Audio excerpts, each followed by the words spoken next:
What was I doing again?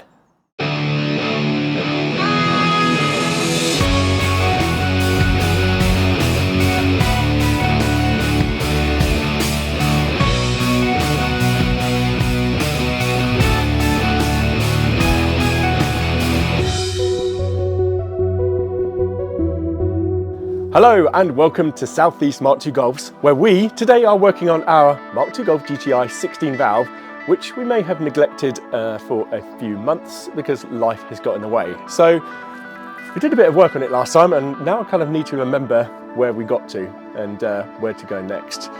Now, from memory and having a look, we did a little bit. We've got the water pump was changed, we changed the cam belt. And in this, I think what we're going to have to do is replace some plastic bits with new bits, some new O-rings and things like that. And where we took the rocker cover off, we had a bit of a tidy up session. So by the end of this video, what we are hoping is for the engine to be completely reassembled and ready to start. So then after that, we can get it MOT'd and back on the road. Our Volkswagen Golf GTI 16 valve hasn't been on the road since 2019. The fact that is over 6 years has blown my mind. To get this car in a usable and reliable state that VW are so well renowned for, we previously carried out a major service that included a new timing belt, tensioners and water pump.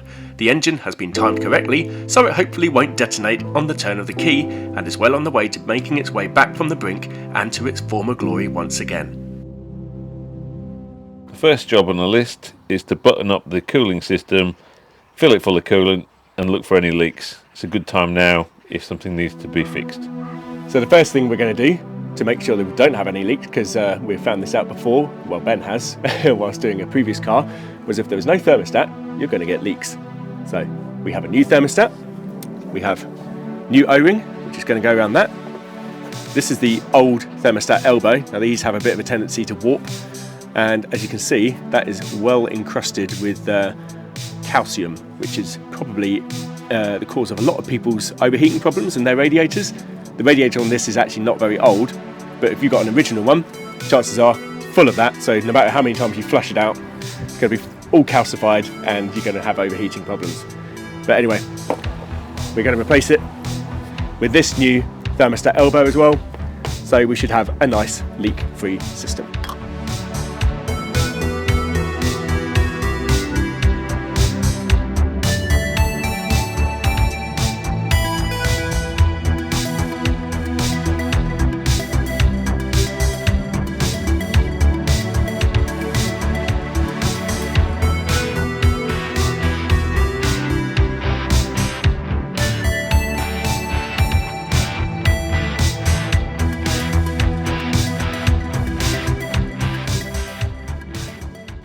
So here's a coolant flange elbow sort of piece. Because it is buried underneath the inlet manifold has to come off, and whilst it is off, always best to clean it up and fit a new O-ring, because you don't really want to be doing that twice. So let's put this on and refit it. We are full of technical terms here, so the coolant flange elbow sort of piece's O-ring is placed in the recess, and the face of the head where the flange mounts is scraped of any old sealant and crud to ensure a good fit. The last thing we want is for there to be a water leak from here, as the only way to access the top bolt is with the inlet removed, a job I really don't want to be doing twice.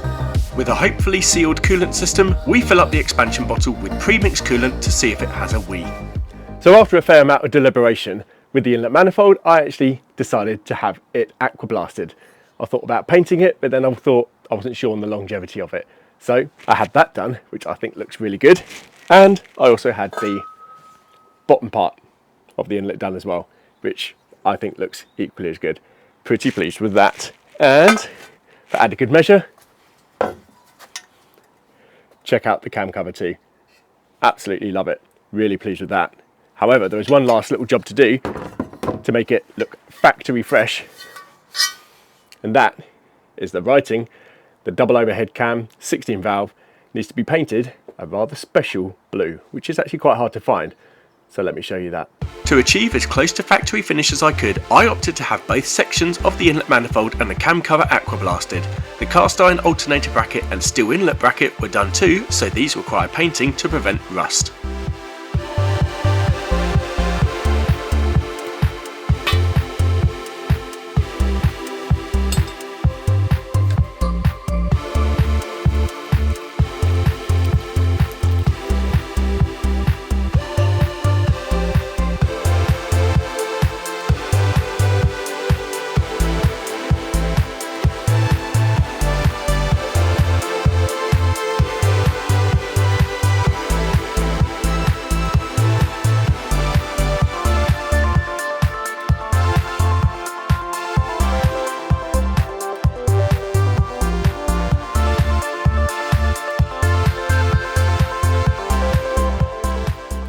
That was stressful. So much so that my watch was actually telling me that I was stressed whilst doing that. Thanks, watch.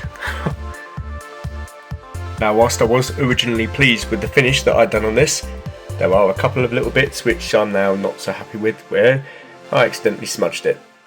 So yeah, that was thanks to my shaky hands. So I am going to get some wet and dry and actually flatten this flat panel off. And this bit was actually originally a little bit more shiny before, so yeah, I think some wet and dry will make that look back to OEM and hopefully get rid of those smudges. Now, I don't think the top part of this inlet manifold looks bad by any stretch of the imagination, especially after having been aqua blasted and with the Porsche Riviera blue enamel paint on it. I think it does look quite good. However, I am a little bit annoyed by the smudge that I made on the VW logo, so I am going to tidy that up. And to do that, I'm going to use some wet and dry paper, working up in different grades. So I've got 600 grit, work up 800 grit, 1200, and a 1500 grit, and hopefully we should have a nice mirror finish along that flat edge, which I think is going to look really good along with that Porsche Riviera blue. Let's crack on.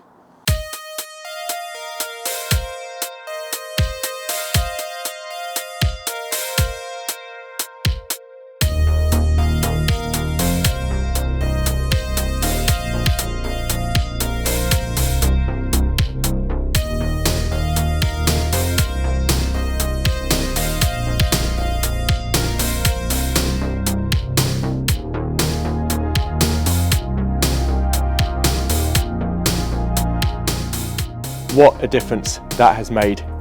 I'm dead pleased with that. It's got rid of all that pitting which the aqua blasting had created, as this is supposed to be pretty much a flat plate, and best of all, it has got rid of the smudges that I may have done around the VW logo. So yes, that is great, and it is now ready to go on. Now next we are going to fit a new cam cover gasket, and when I say new, one I acquired about 10 years ago, but still works, so on it goes. So you're saying it was sealed in a packet unopened? Yes. Okay, that'll do. We'll let you off. Well, it's very tight, very tight. Yeah, work it into the grooves, go on. Get in there real deep, boy. Now, because it is about 1 degree C here in the UK, the gasket is a little bit firm and doesn't want to really go into the grooves of the rocker cover. So the kettle is just boiled. I'm gonna have a nice cup of tea and use the remaining hot water to try and soften the gasket up a little bit. So because we've got a fair bit of gasket which we need to squish down, just going into opposite corners and just getting these bolts down to a point, and then once they just start to bite, move to opposite side and just keep going like that until it's eventually about 10 Newton meters all the way around, and just working in the opposite corner so you don't squash just one part of the gasket and then end up with leaks. You're admitting you haven't got a torque wrench that goes down to 10 Newton meters? I've got a torque wrench. I have got one. I've got my little one. There you go, you can use that.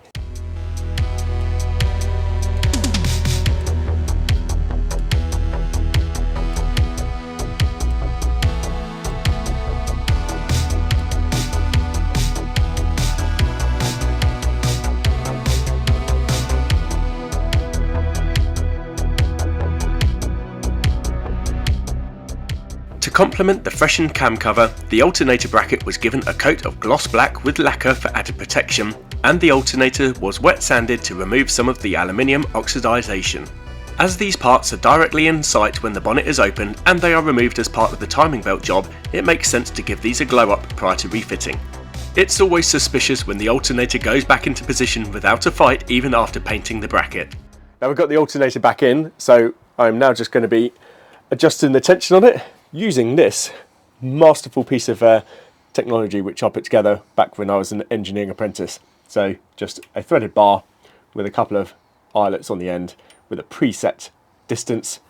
So therefore the alternator belt is nicely tensioned as a result. Prevents slippage.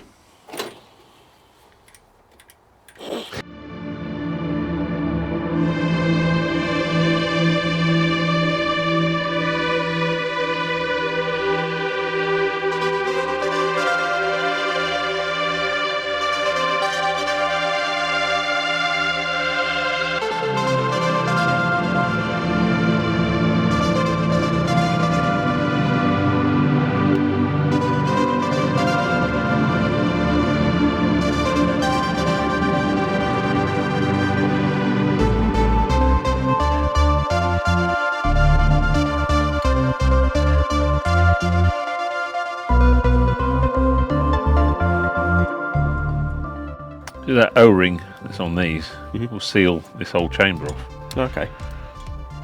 Otherwise, it's going to Getting a bit bleed a bit through there, isn't it? Yeah. And we need something that seals around the injector in this side, and then it's a sealed system. Once the freshened up inlet manifold with new injector seats is positioned and bolted in place, the intake gasket for the upper and lower sections of the manifold is placed over the studs. Our 16 valve intake is an early one, which is 50mm diameter and is distinguishable by the narrowing past the spark plug holes. Does this mean extra torque at higher RPM than the later 42mm diameter intake? Anyone who's owned or driven both, maybe let us know in the comments if there's any real world difference. The next visually appealing job is to change the coolant overflow hose from the expansion tank, as the old one had the IP rating of a sieve. Going to be on here about 100 years, I reckon. Didn't fight too much. That was alright.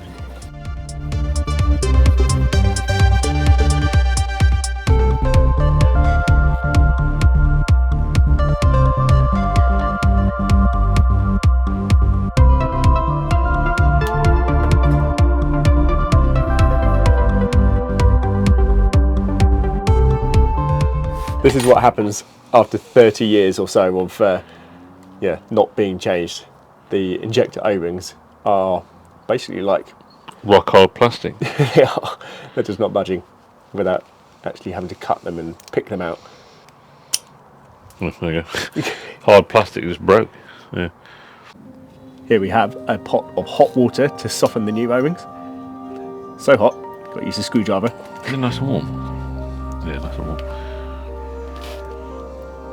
This will hopefully now go on nice and easy.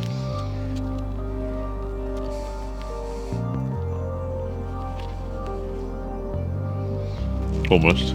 Almost. Still tough. This glove is not helping.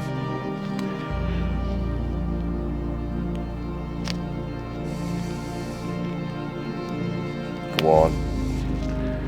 Use the strength. Yeah, it's on so far. There we go. This bloody glove. It's just an O-ring and some glove. Fully sealed. Ta-da! And now we just need the little one on the other end.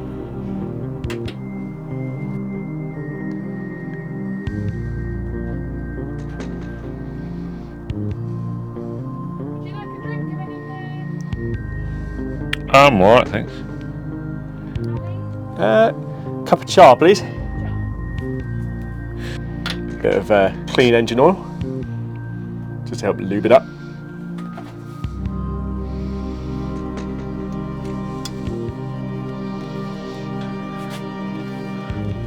There you go. Lovely. Not much effort, really. Just awkward. Have to do this bit for all, but a bit of that. Yep. A little bit of that. Maybe put it in there.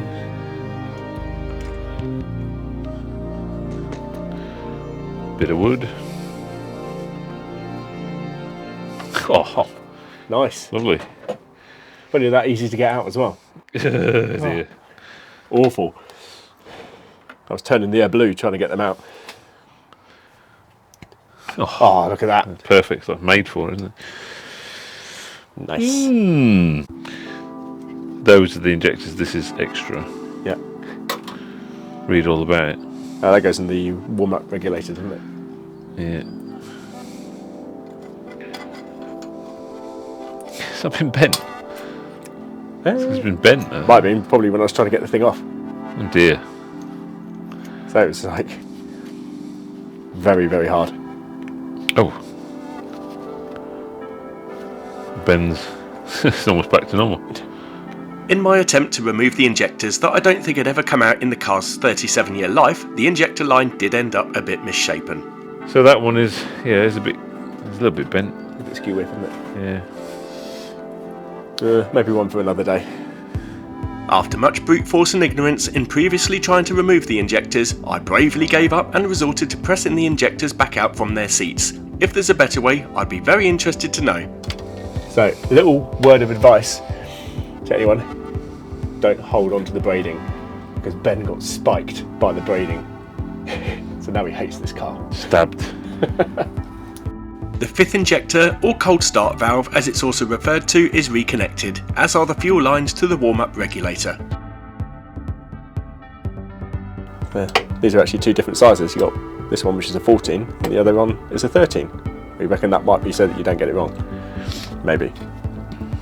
It suggests that the thread is bigger, the diameter is bigger as well. Yeah.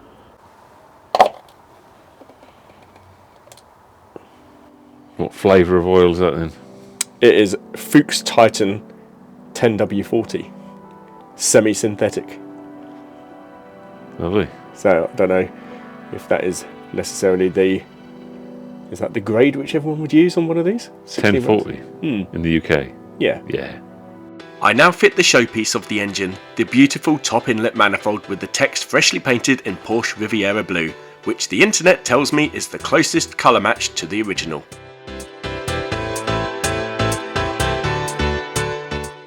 Now I wanted to get that done because I do think that the inlet manifold on this car is one of its main showpieces. It looks fantastic and it is so synonymous with the Mark II Golf GTI 16 valve, and now it's back to its sort of factory original finish. I'm really pleased with it. So now just got to bolt up some brackets and put the throttle body on, and then we are not far off.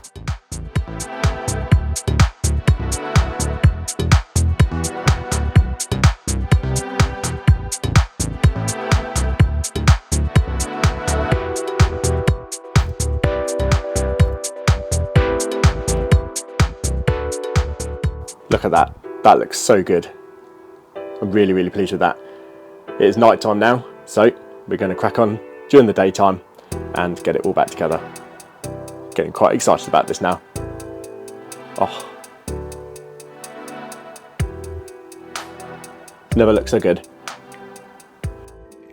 So if you remember, this wiring here was judo chopped, and this goes to this connector here, which is for the throttle position switch or throttle close switch or something like that.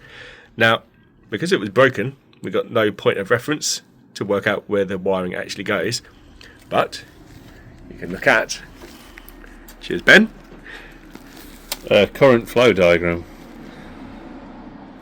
And this one here, throttle valve switch, which is F25. Yep. 3 pins. The T3 connector will be like this thing, and you've got Schwarz and Gelb, or whatever it is, which is black and yellow, black with a yellow line, which is pin 3. Yep. Pin 1 is Weiss, which is white. Yep. And pin 2 is Schwarz, which is black. Happy days. Let's get it wired in.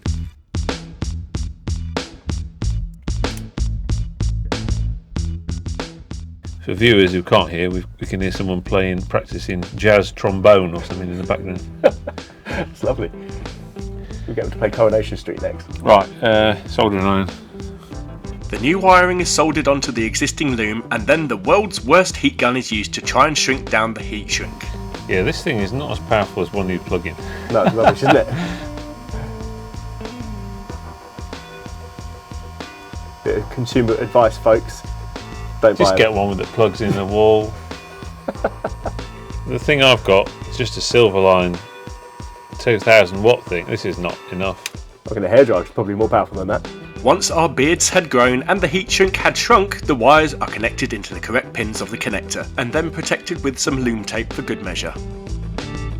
If you have your torn boot upwards, you can see it, but downwards, heat will get in it. I don't know. I'll probably have it upwards because then I think that little bit will probably sit above it, maybe. I mean, you could put some silicone in it if you want. Yeah, hopefully a nice idle now. Now, this isn't a full restoration because I don't think the car is really warranting that. I think it's in actually quite good condition. The purpose of this was to do the cam belt, and whilst you're there, you do the water pump as well, fresh coolant, fresh oil, and because the cam belt is quite an intrusive job, you know, all the inlet has to come off, the rocker cover comes off, so you can make sure the timing is done correctly. So that is why we've tidied these little bits up. We've also changed that elbow because we found that little hole in that which would be causing leanness, repaired this wire. So, you know, it's just a case of, whilst the opportunity is there, tidy it up as best you can, but not a full restoration in the case of this car. Now because pieces like this are right in your face, let's whip it off and give it a quick bath and tidy it up a little bit. Whip it off, he says. There we go. Ooh.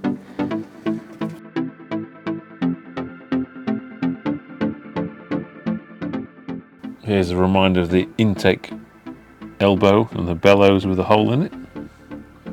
You'll be letting in some unmetered air.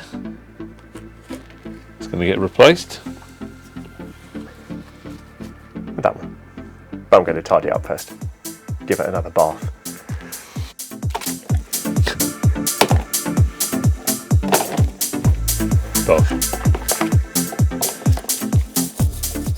Give it a good bath, as you'd say if you're northern like Ben, or bath if you're posh like me. Go in there. That bracket basically secures the inlet manifold onto the back of the head. And then also, very difficult to get the camera in. That one as well.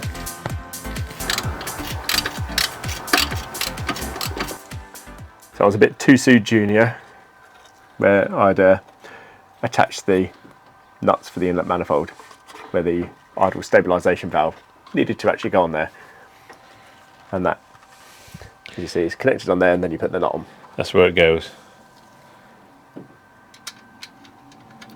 Just finger tight like that. Yeah, should do. That's basically how the rest of the car was put together. And it's the same thing for these clips. They go under the nuts. Yes. You got a little one for this bit. Yep. And a gross one for the big one. I didn't say fat. That's fattest. No. You're fattest. Thanks. So this is one of the problems of dismantling the car months ago and then reassembling it months later, having not taken that many photos. Just yeah, it's a case of remembering where everything goes and a bit of trial and error. We'll get there. So that's the it's the throttle cable kind of sits with the throttle in there, the throttle cable in that. It anchors the outer cable. The inner cable moves with the, as you press the pedal, but yeah. The outer finishes here, this bit here. Yeah. Now here's something which is actually quite satisfying when you get it in the correct order. Now we have these little holders for these fuel injector lines here, and there is a nice specific order which they've got to go. So these 3 fuel injector lines here at the front, they have to be like this, that tucked behind there, and it also has to sit on that stud for the inlet manifold, and you also want a clip which also then sits on that and goes over the HT lead sort of holder as well. So a bit of a unique way that you've got to fit this. So this little plastic fuel line holder clips onto the bracket like so. This bracket goes over the stud like so. You have these 2 fuel lines here which go on the back, and these fuel lines here which go on the front. 1, 2, 3. And you've got to be careful with these fuel lines because they can be sharp, can't they, Ben? Oh yes.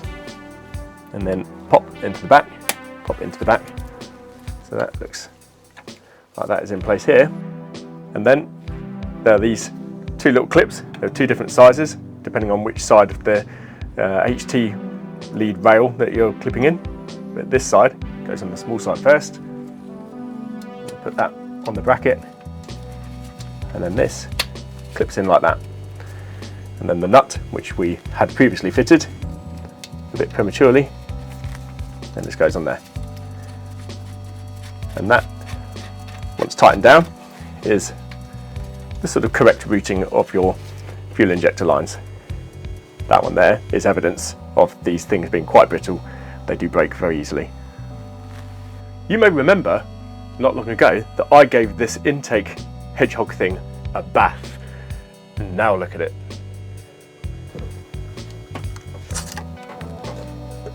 Yeah. You're on. Lovely. That was quicker. Quicker than me attempting it anyway. So who donated this one to you? That was Steve Wade. Thank you very much. Local, well, club legend. Yeah. Mark II addict. With the world's fastest 16 valve standard, we reckon. There you go. It's nice bit of kit, actually, the factory stuff. It's got a little bit of flex, isn't it? Which sort of, Yes. rather than just being a solid piece of plastic, which then can crack and be horrible. And we know it's not restrictive really for factory or sporty power levels. Yeah. So that is everything assembled. I think we're ready to fire it That's up. pretty much it, yeah. Here we go, moment of truth. Wow. So we're going to crank the engine, first time. Fuel pump relay is removed. Let's see if it turns over.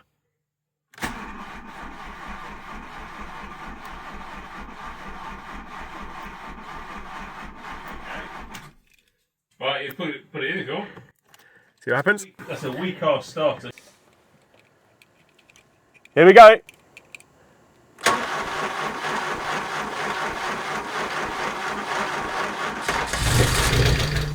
Ooh, so close. Yeah.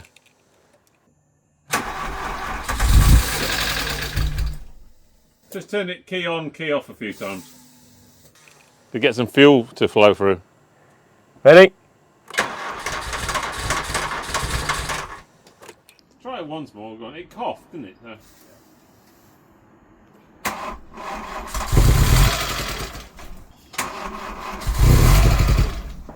So, maybe it hasn't got enough.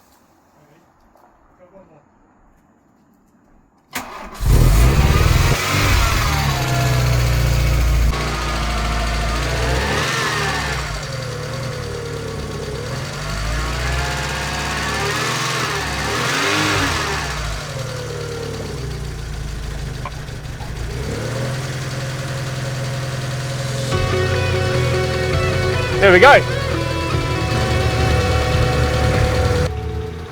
I class that as a great success. So in the next video, we're going to be getting this back on the road by the form of an MOT. We're going to do some nice beautification and hopefully a really exciting video because we've got some nice little bits for this car. So hope you can like and subscribe, and I'll see you next time on Southeast Mark II Golfs.